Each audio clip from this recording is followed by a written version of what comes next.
Hi all, നമ്മൾ ഇന്ന് discuss ചെയ്യാൻ പോകുന്നത് ബിൽഡിംഗ് മെറ്റീരിയൽസ് ടിമ്പേഴ്സിനെ കുറിച്ചാണ്. അപ്പോൾ ടിമ്പർ എന്നൊരു വേർഡ് ഒരു പഴയ വേർഡ് ടിംബ്രിയൻ എന്നൊരു പഴയ ഇംഗ്ലീഷ് വേർഡിൽ നിന്നാണ് ടിമ്പർ എന്ന വേർഡ് വന്നത്, ഡിറൈവ് ചെയ്തത്. ടിംബ്രിയൻ മീൻസ് ടു ബിൽഡ് എന്നാണ്. ടിമ്പേഴ്സ് കേൾക്കുമ്പോൾ നമ്മൾ ആദ്യം ഒരു 3 ടേമുകൾ ടിമ്പർ എന്നുമായിട്ട് കണക്ട് ചെയ്തിട്ട് 3 ടേമുകൾ ആദ്യം അറിയണം. ആദ്യം നമ്മൾ നോക്കാൻ പോകുന്ന പറയുന്നത് സ്റ്റാൻഡിങ് ടിമ്പർ. സ്റ്റാൻഡിങ് ടിമ്പർ എന്ന് പറയുമ്പോഴത്തേക്ക് നമ്മുടെ ഇപ്പോഴുള്ള മരം, ജീവനോടെ നിൽക്കുന്ന മരത്തിനാണ് നമ്മൾ എന്ത് പറയാ, സ്റ്റാൻഡിങ് ടിമ്പർ എന്ന് പറയാ. അടുത്ത ടേം എന്ന് പറയുന്നത് റഫ് ടിമ്പർ. റഫ് ടിമ്പർ എന്ന് പറഞ്ഞു കഴിഞ്ഞാൽ മുറിച്ചിട്ട മരം അല്ലെങ്കിൽ മറിഞ്ഞു വീണ മരത്തിൽ നിന്ന് എടുക്കുന്ന ടിമ്പേഴ്സിനെയാണ് നമ്മൾ എന്ത് പറയാ, റഫ് ടിമ്പർ എന്ന് പറയാ. അടുത്തെന്ന് പറയുന്നത് കൺവേർട്ടഡ് ടിമ്പർ. കൺവേർട്ടഡ് ടിമ്പർ എന്ന് പറഞ്ഞു കഴിഞ്ഞാൽ നമ്മൾ ഈ റഫ് ടിമ്പേഴ്സിനെ എന്താ മുറിച്ച് നമ്മൾ കട്ട് ചെയ്ത് നമുക്ക് ആവശ്യമായിട്ടുള്ള ഒരു കൊമേഴ്ഷ്യൽ സൈസിലേക്ക് നമുക്ക് ആവശ്യത്തിന് വേണ്ടിയിട്ട് നമ്മൾ എന്ത് ചെയ്യും, കൺവേർട്ട് ചെയ്തെടുക്കുന്ന ടിമ്പേഴ്സ് എന്താ പറയാ, കൺവേർട്ടഡ് ടിമ്പേഴ്സ് എന്ന് പറയാം. ഓക്കെ, ഇനി നമ്മൾ നോക്കാൻ പോകുന്നത് ക്ലാസിഫിക്കേഷൻ ഓഫ് ട്രീസ് ആണ്. ട്രീസ് രണ്ടായിട്ട് ക്ലാസിഫൈ ചെയ്യുന്നുണ്ട്, ഒന്ന് എക്സോജീനിയസും ഒന്ന് എൻഡോജീനിയസ്. എന്താണ് എക്സോജീനിയസ് എന്ന് പറഞ്ഞു കഴിഞ്ഞാല് ഈ ട്രീസ് എന്ത് ചെയ്യും, വളരുന്നത് പുറത്തോട്ടായിരിക്കും, ഗ്രോസ് ഔട്ട്വേർഡ്. ഓക്കെ, ഇതെന്ന് പറയുന്നത് നമ്മുടെ എഞ്ചിനീയറിംഗ് പർപ്പസിന് കൂടുതൽ യൂസ് ചെയ്യുന്ന ട്രീസ് ആണ് എന്ത്, എക്സോജീനിയസ് ട്രീസ് എന്ന് പറയുന്നത്. എക്സോജീനിയസ് ട്രീസ് 2 ടൈപ്പ് ഉണ്ട്, ഒന്ന് കോണിഫേഴ്സും ഒന്ന് ഡെസിഡിയസും. അപ്പോ എന്താണ് കോണിഫേഴ്സ് നോക്കാം. കോണിഫേഴ്സ് എന്ന് പറയുന്നത് എവർ ഗ്രീൻ ട്രീസ് എന്ന് പറയാം. കോണിഫേഴ്സിനെ എവർ ഗ്രീൻ ട്രീസ് എന്ന് പറയാം. അപ്പൊ ഇതാണ് നമ്മളൊരു കോണിഫർ ട്രീ ആണ്. ഓക്കെ, അപ്പൊ അതിനെ നമുക്ക് എവർ ഗ്രീൻ ട്രീസ് എന്ന് പറയാം. കാരണം എവർ ഗ്രീൻ ട്രീസ് എന്ന് പറയാൻ കാരണം പുതിയൊരു ഇല വരാണ്ട് പഴയ ഇല എന്ത് ചെയ്യില്ല, പൊഴിഞ്ഞു പോവില്ല. മനസ്സിലായോ? അതുകൊണ്ടാണ് എവർ ഗ്രീൻ ട്രീസ് എന്ന് പറയുന്നത്.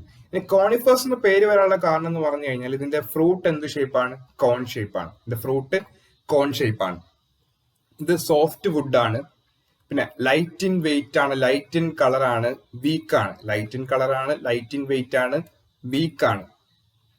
പിന്നെ ഇത് ഡിസ്റ്റിങ്ക്റ്റ് ആയിട്ടുള്ള ആനുലാർ റിങ്സ് കാണിക്കും.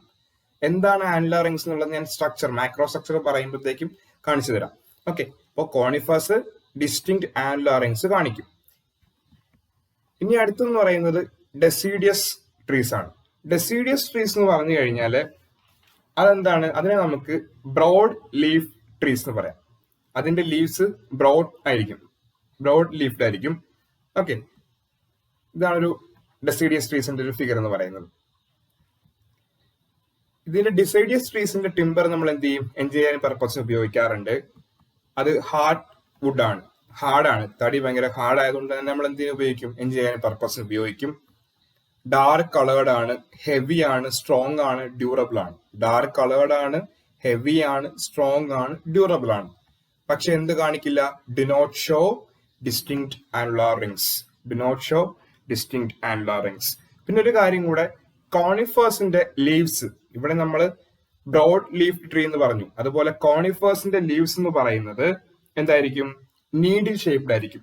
നീഡിൽ ഷേപ്ഡ് ലീവ്സ് ആയിരിക്കും ആർക്ക് ഉണ്ടാവുക, കോണിഫേഴ്സിന് ഉണ്ടാവുക. ഓക്കെ, അതും കൂടെ ഒന്ന് ഓർത്ത് വെക്കാം. അടുത്തെന്ന് പറയുന്നത് എൻഡോജീനിയസ് ട്രീസ്. അപ്പോ ബാംബു എൻഡോജീനിയസ് ട്രീസിന് എക്സാമ്പിൾ. ഈ ട്രീസ് എങ്ങനെയായിരിക്കും, ഗ്രോസ് ഇൻവേർഡ്, അകത്തേക്കായിരിക്കും എന്ത് ചെയ്യുക, ട്രീസ് വളരുന്നുണ്ടാവുക. ഇത് നമ്മൾ എഞ്ചിനീയറിംഗ് പർപ്പസിന് അധികം ഉപയോഗിക്കാറില്ല. ഇതിന്റെ എക്സാമ്പിൾ എന്ന് പറയുന്നത് എന്തൊക്കെയാണ്, ബാംബു, കെയിന്, പാം, കോക്കനട്ട് ട്രീ ഒക്കെയാണ് എൻഡോജീനിയസ് ട്രീസിന് എക്സാമ്പിൾ എന്ന് പറയുന്നത്. ഈ ട്രീസ് കൂടുതൽ ഫൈബറസ് ആയിരിക്കും. ഫൈബറസ് മാസ് എൻഡോജീനിയസ് ട്രീസ് കൂടുതലായിരിക്കും. അത് നമ്മൾ ഓർത്ത് വെക്കുക. ഇനി നമ്മൾ നോക്കാൻ പോകുന്നത് സ്ട്രക്ചർ ഓഫ് എ ട്രീ ആണ്, ഒരു ട്രീന്റെ സ്ട്രക്ചർ എന്നുള്ളത്. അപ്പോൾ 2 സ്ട്രക്ചേഴ്സ് ഉണ്ട്, മാക്രോ സ്ട്രക്ചേഴ്സും ഉണ്ട്, മൈക്രോ സ്ട്രക്ചേഴ്സും ഉണ്ട്. അപ്പോൾ മാക്രോ സ്ട്രക്ചേഴ്സ് എന്ന് പറയുമ്പോഴത്തേക്ക് നമുക്ക് എന്ത് ചെയ്യാൻ പറ്റും, നമ്മുടെ നേക്കഡ് ഐ കൊണ്ട് എന്ത് ചെയ്യാൻ പറ്റും, കാണാൻ പറ്റും. അതിനാണ് നമ്മൾ എന്ത് പറയുക, മാക്രോ സ്ട്രക്ചർ എന്ന് പറയുക. ഓക്കെ, അപ്പോ അതിൽ ആദ്യം എന്ന് പറയുന്നത് പിത്താണ്. പിത്ത് എന്ന് പറഞ്ഞാൽ അതിന്റെ ഇന്നർമോസ്റ്റ് സെൻട്രൽ പോർഷൻ, ട്രീയുടെ ഇന്നർമോസ്റ്റ് സെൻട്രൽ പോർഷൻ നമ്മൾ എന്ത് പറയുക, പിത്ത് എന്ന് പറയുക, അല്ലെങ്കിൽ അതിന്റെ കോർ, അതിനെ നമ്മൾ മെഡുല്ല എന്ന് പറയും. അപ്പൊ ഈ ഒരു ഫിഗറിൽ ഏറ്റവും ഇന്നർ മോസ്റ്റ് നടുക്കുള്ള ആ ഒരു പോർഷൻ നമ്മൾ എന്ത് പറയാ, പിത്ത് എന്ന് പറയാം. അതിന് നമ്മൾ മെഡുല്ല എന്നും പറയാറുണ്ട്. ഓക്കെ, പിന്നെ ഒരു കാര്യം കൂടെ എന്ന് പറയുമ്പോൾ പ്ലാന്റ് അല്ലെങ്കിൽ ആ ട്രീ വളർന്നു കഴിയുമ്പോൾ ഓൾഡ് ആകുമ്പോൾ പിത്ത് എന്ത് ചെയ്യും, ഉണങ്ങി അങ്ങ് പോകും. അതും കൂടെ ഒന്ന് ഓർത്ത് വെക്കുക. ഇനി അടുത്തെന്ന് പറയുന്നത് ഹാർട്ട്വുഡ്. ഹാർട്ട്വുഡ് എന്ന് പറയുമ്പോഴത്തേക്കും annular rings surrounding the pith. നമ്മൾ ഈ പിത്തിന് ശേഷം നമ്മൾ കുറെ റിങ്സ് കാണുന്നുണ്ട്. ആനുലാർ റിങ്സ് സർക്കുലർ റിങ്സ് തന്നെയാണ്, കുറെ റിങ്സ് കാണുന്നുണ്ട്. ഈ റിങ്സിനെ നമ്മൾ എന്ത് പറയാ, ഹാർട്ട് വുഡ് എന്ന് പറയാം. ഹാർട്ട് വുഡ് എന്ന് പറയാം. അത് കാണുന്ന ഫിഗർ കാണുന്ന പോലെ ഡാർക്ക് കളേർഡ് ആയിരിക്കും. ട്രീസിന് റിജിഡിറ്റി കൊടുക്കുന്നത്, മരത്തിന് റിജിഡിറ്റി കൊടുക്കുന്നത് ആരാണ്, ഹാർട്ട് വുഡ് ആണ്. അപ്പൊ പിത്തിന് ചുറ്റുമുള്ള ഡാർക്ക് കളേർഡ് ആനുലാർ റിങ്സ് ആണ് ഹാർട്ട് വുഡ് എന്ന് പറയാം. ട്രീസിന് റിജിഡിറ്റി കൊടുക്കുന്നത് ആരാണ്, ഹാർട്ട് വുഡ് ആണ്. അതുകൊണ്ട് തന്നെ പ്രൊവൈഡ് എന്താണ്, strong and durable timber. Heart would ആണ് എന്താണ്, സ്ട്രോങ്ങും ഡ്യൂറബിൾ ആയിട്ടുള്ള ടിമ്പർ പ്രൊവൈഡ് ചെയ്യുന്നത്. അടുത്തെന്ന് പറയുന്നത് സാപ്പ് വുഡ്. സാപ്പ് വുഡ് എന്ന് പറയുമ്പോൾ അതുകൊണ്ട് തന്നെയാണ് ആനുലാർ റിങ്സ് തന്നെയാണ് നമ്മുടെ ഹാർട്ട് വുഡ് ലെയറിന്റെയും കാമ്പിയം ലെയറിന്റെയും ഇടയ്ക്ക് വരുന്ന ആനുലാർ റിങ്സ് ആണ് എന്ത് പറയാ, സാപ്പ് വുഡ് എന്ന് പറയാം. ഹാർട്ട് വുഡിന്റെയും കാമ്പിയം ലെയറിന്റെയും ഇടയ്ക്ക് വരുന്നതാണ് എന്ത്, സാപ്പ് വുഡ് എന്ന് പറയാ. സാപ്പ് വുഡ് ഫിഗർ കാണുന്ന പോലെ ലൈറ്റ് ഇൻ കളർ ആയിരിക്കും, വീക്ക് ആയിരിക്കും. പക്ഷെ അത് എന്ത് ചെയ്യും, നമ്മുടെ പ്ലാന്റിന്റെ അല്ലെങ്കിൽ ട്രീയുടെ ഗ്രോത്തിന് എന്ത് ചെയ്യും, ഹെൽപ്പ് ചെയ്യും. Take active part in the growth.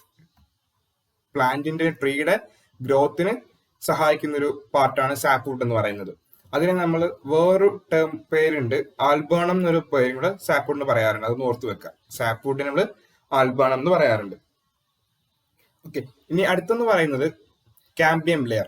Cambium layer എന്ന് പറയുമ്പോൾ അതെന്താണ്, അത് കാമ്പിയം ലെയറിന് നമുക്ക് സാപ്പ് എന്ന് പറയാം. സാപ്പ് എന്ന് പറയുമ്പോൾ മോയ്സ്ചർ കണ്ടന്റ് അടങ്ങിയിട്ടുള്ളതാണ് സാപ്പ് എന്ന് പറയുന്നത്. അപ്പോൾ സാപ്പ് ബിറ്റ്വീൻ എന്തൊക്കെ, നമ്മുടെ സാപ്പ് വുഡിന്റെയും ഇന്നർ ബാർക്കിന്റെയും, സാപ്പ് വുഡിന്റെയും ഇന്നർ ബാർക്കിന്റെയും ഇടയ്ക്കുള്ള ലെയർ ആണ് നമ്മൾ എന്ത് പറയാ, കാമ്പിയം ലെയർ എന്ന് പറയാ. സാപ്പ് വുഡിന്റെയും ഇന്നർ ബാർക്കിന്റെയും ഇടയ്ക്കുള്ള ലെയർ ആണ് എന്ത് പറയാ, കാമ്പിയം ലെയർ എന്ന് പറയാം. അപ്പം അതിനെ പറയാം, it indicates the sap which has not yet converted to sap. Sap wood. Okay, നമ്മൾ സാപ്പ് വുഡ് ആവാത്ത സാപ്പിനെയാണ് എന്ത് പറയാ, കാമ്പിയം ലെയർ എന്ന് പറയാ. ഇനി അടുത്തെന്ന് പറയുന്നത് ഇന്നർ ബാർക്ക്. ഇന്നർ ബാർക്ക് എന്ന് പറയുമ്പോൾ the inner skin or layer covering the alburnum gives protection to cambium layer. Cambium ലെയറിന്റെ പുറത്താണല്ലോ എന്തുള്ളത്, ഇന്നർ ബാർക്ക് ഉള്ളത്. സോ കാമ്പിയത്തിന് പ്രൊട്ടക്ഷൻ കൊടുക്കുക എന്നതാണ് ഇന്നർ ബാർക്കിന് ഒരു പർപ്പസ് എന്ന് പറയുന്നത്. ഓക്കെ, നമ്മൾ ഈ ഫിഗറിൽ നമുക്ക് കാണാൻ പറ്റും ഇന്നർ ബാർക്കിലെ കണ്ടോ, ഈ ഒരു ലെയർ ആണ് നമ്മൾ ഇന്നർ ബാർക്ക് എന്ന് പറയുന്നത്. ഓക്കെ, ഇനി അടുത്തെന്ന് പറയുന്നത് ഔട്ടർ ബാർക്ക്. ഔട്ടർ ബാർക്കിനെ outer skin cover of the tree. ട്രീന്റെ ഏറ്റവും ഔട്ടറിലുള്ള കവറിനെയാണ് നമ്മൾ എന്ത് പറയാ, ഔട്ടർ ബാർക്ക് എന്ന് പറയാ. ഔട്ടർ ബാർക്കിനെ നമ്മൾ കോർട്ടെക്സ് എന്ന് പറയാറുണ്ട്. ഔട്ടർ ബാർക്ക് നമ്മൾ കോർട്ടെക്സ് എന്ന് പറയാറുണ്ട്. ഇനിയുള്ളത് മെഡുലറി റേസ്. മെഡുലറി റേസ് എന്ന് പറയുമ്പോൾ radial fibres extending from the pith to the cambium layer.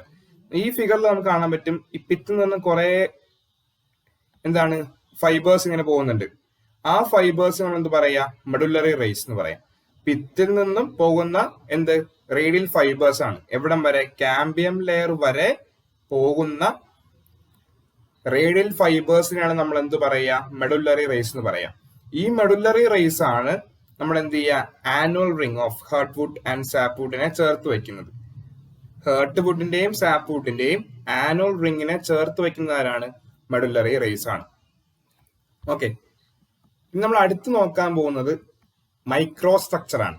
Micro structure എന്ന് പറയുമ്പോൾ നമുക്ക് എന്ത് ചെയ്യാൻ പറ്റില്ല, നേക്കഡ് ഐസ് കൊണ്ട് കാണാൻ പറ്റില്ല. നമുക്ക് എന്ത് ചെയ്യാൻ പറ്റും, അത് മൈക്രോസ്കോപ്പിന്റെ അടിയിൽ സ്റ്റഡി ചെയ്യുമ്പോഴാണ് നമുക്ക് മൈക്രോ സ്ട്രക്ചർ കാണാൻ പറ്റുക. അതെന്ന് പറയുന്നത് സെൽസ് തന്നെയാണ്. നമ്മുടെ ലിവിങ് സെൽസും ഡെഡ് സെൽസും വരും. എന്തെങ്കിലും ഒരു വുഡില് ലിവിങ് സെൽസും ഡെഡ് സെൽസും വരും. ഓക്കെ, നമ്മള് സെൽസിനെ അത് ചെയ്യുന്ന ഫംഗ്ഷൻ അല്ലെങ്കിൽ പെർഫോം ചെയ്യുന്ന ഫംഗ്ഷന്റെ ബേസിൽ 3 ടൈപ്പ് സെല്ലുകളുണ്ട്. ആദ്യം പറയുന്നത് കണ്ടക്റ്റീവ് സെൽസ്. പേര് കേൾക്കുന്ന പോലെ അറിയാം, കണ്ടക്റ്റീവ് എന്ന് പറഞ്ഞു കഴിഞ്ഞാൽ എന്താണ്, റൂട്ടിൽ നിന്നും ന്യൂട്രിയൻസിനെ എവിടെ എത്തിക്കുക, ബ്രാഞ്ചുകളിലെ ലീഫുകളിൽ എത്തിക്കുക എന്നുള്ളതാണ് കണ്ടക്റ്റീവ് സെൽസിന്റെ പർപ്പസ് എന്ന് പറയുന്നത്. ഇനി അടുത്തെന്ന് പറയുന്നത് മെക്കാനിക്കൽ സെൽസ്. മെക്കാനിക്കൽ സെൽസ് എന്ന് പറയുമ്പോൾ they are elongated and thick walled and have tightly interconnected narrow cells. നമ്മുടെ സ്ട്രെങ്ത്, നമ്മുടെ വുഡിന് സ്ട്രെങ്ത് കൊടുക്കുന്ന ആരാണ്? മെക്കാനിക്കൽ സെല്ലുകളാണ്. ലാസ്റ്റ് എന്ന് പറയുന്നത് സ്റ്റോറേജ് സെൽ. അപ്പൊ നമ്മൾ പേര് കേൾക്കുന്നത് എന്ത് ചെയ്യും? അത് സ്റ്റോർ ചെയ്യും, ന്യൂട്രിയൻസ് സ്റ്റോർ ചെയ്യുകയും അല്ലെങ്കിൽ ട്രാൻസ്മിറ്റ് ചെയ്യുകയും ചെയ്യും. എവിടേക്ക്? ലിവിങ് സെൽസിലേക്ക് ട്രാൻസ്മിറ്റ് ചെയ്യും. അത് ഹൊറിസോണ്ടലി ട്രാൻസ്മിറ്റ് ചെയ്യുകയും ചെയ്യും. ആര്? സ്റ്റോറേജ് സെൽസ് എന്ന് പറയുന്നത്. അത് യൂഷ്വലി എവിടെ കാണപ്പെടുക? മെഡുലറി റേസിലായിരിക്കും കാണപ്പെടുക. സ്റ്റോറേജ് സെൽസ് യൂഷ്വലി മെഡുലറി റേസിലായിരിക്കും കാണപ്പെടുക. ഓക്കെ, അപ്പൊ നമ്മൾ ഈ വീഡിയോയിൽ ടിമ്പർ എന്താന്ന് പഠിച്ചു, ക്ലാസിഫിക്കേഷൻ ഓഫ് ടിമ്പർ പഠിച്ചു, മൈക്രോ സ്ട്രക്ചർ, മാക്രോ സ്ട്രക്ചർ പഠിച്ചു. ഇനി അടുത്ത വീഡിയോയിൽ നമ്മൾ സീസണിങ് ഓഫ് ടിമ്പേഴ്സ് ആണ് നോക്കാൻ പോകുന്നത്. Okay, thank you.